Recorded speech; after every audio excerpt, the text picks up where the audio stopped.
and his boon. We truly are building a better America for generations to come. Thank you, and I yield back.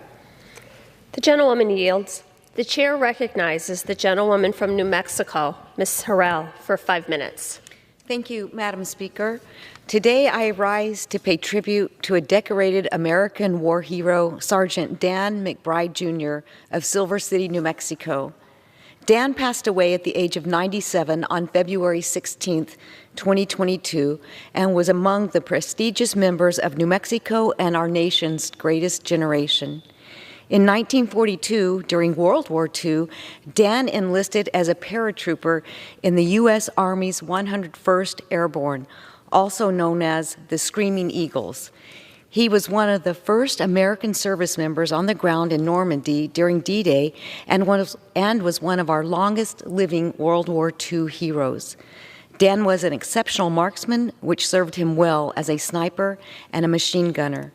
He endured unspeakable challenges and overcame tremendous adversity during his time at war. He fought German forces during record low sub-zero temperatures at the Battle of the Bulge.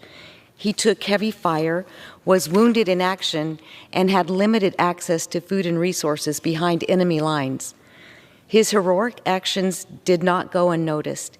After honorably serving our country, Dan returned home with 3 Purple Hearts and a Bronze Star because of his courageous service.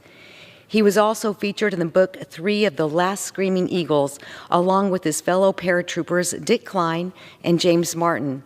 That book has now been made into a documentary film called Rendezvous with Destiny, which premiered at the National Veterans Museum and Memorial in Columbus, Ohio. I can't think of a better way to honor his legacy than by immortalizing his story on film. We owe an enormous debt of gratitude to our World War II veterans, of whom we are now one fewer. Dan will be missed dearly, but will never be forgotten.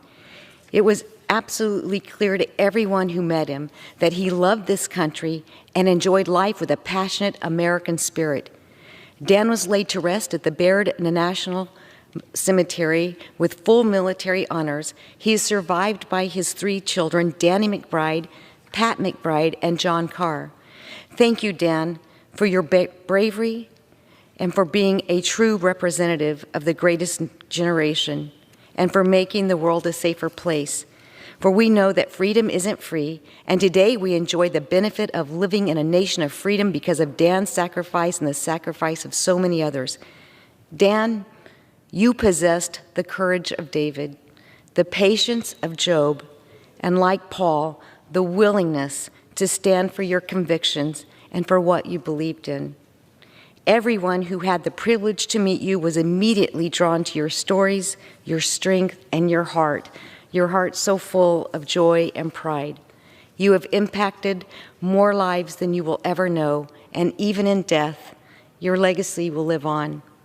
Dan, today, the United States House of Representatives thanks you for your service and a life well lived.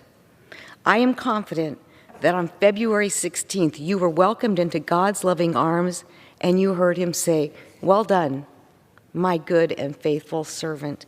Rest in peace, Sergeant Dan McBride Jr. Madam Chair, I yield back. The gentlewoman yields. The chair recognizes the gentleman from